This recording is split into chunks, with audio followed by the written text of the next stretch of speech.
Democratic Socialists of America is facing a seven-figure budget crisis and may be forced to lay off staff in the wake of their anti-Israel antics. But leaders of the group, which has long supported the boycott, divestment, and sanction Israel movement, seems to be flummoxed as to why their Jew-hating rhetorics hurt their bottom line.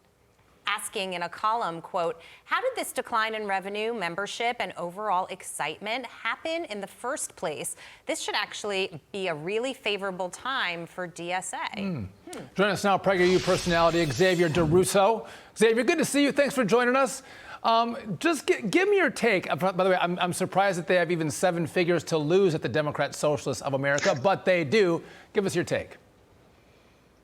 I'm surprised that they're surprised because when you support a group like Hamas, the only people that you are going to win over are radical extremists and 19-year-old TikTok addicts. And both of those groups are broke. So, of course, your revenue is going to drop because no one is going to be donating to you.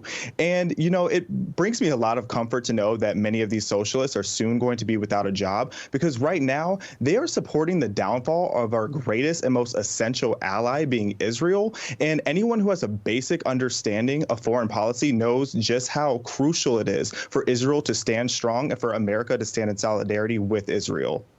It's amazing to me, Xavier, that being a socialist in this way can actually be a job. But yes, they are going to have to lay off some of their staff in droves because the message isn't resonating with people. And you see it here in New York City as people are supporting the Palestinian cause. Half of the people on the street that are doing that don't even understand what it is that they're supporting. And the irony here, too, is that they're getting mad at President Biden that he's not going progressive left enough for them.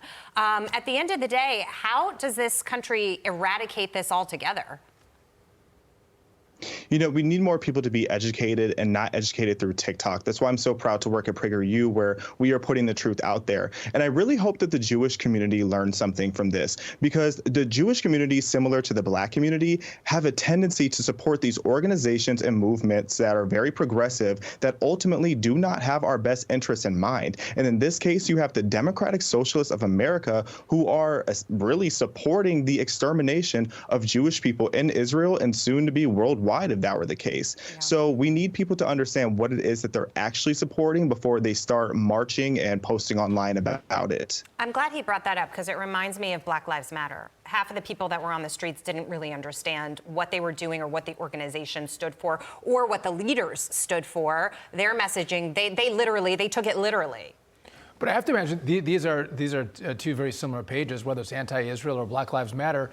It's an ideology that destroys institutions, destroys what's so great about this country. And frankly, we used to listen. The FBI and the DOJ would have been going after groups like this 50 years ago. But today, so I think many of the people in those agencies are probably supportive and would look kindly at the Democrat Socialists of America. Xavier?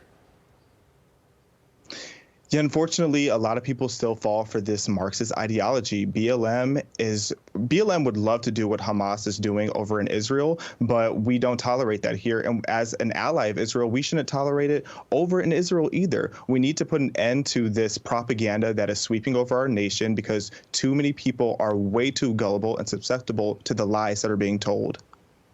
Yeah, it's pretty remarkable when you think about it.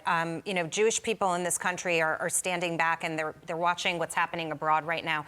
You've got hostages that are still in Gaza, Hamas refusing to release them at this point. And nobody's talking about it. Mainstream media has let this story, you know, fall to the wayside because they don't want to have that conversation. And they also are worried about their popularity and they're so concerned with not being liked. At the end of the day, we've got to get those hostages out of there, and the United States has to be a part of that. And that's what the president is backing away from that completely baffles me. Yes, what's happening in Israel is too real. I actually just got back from Israel. I spent a week there just shy of 100 days after October 7th, and that community is still hurting. There are still, I believe, even Americans who are held hostage, and I cannot imagine the horrors that they are going through. And all of this can end so quickly if Hamas would just return the hostages. Israel does not want to be in a feud with the Palestinians for another 1,000 years. They want to have their loved ones back home so that everybody can be at peace, but Hamas is not tolerating any type of negotiation. It's tragic. Xavier Deruso, thanks for being with us. We appreciate it.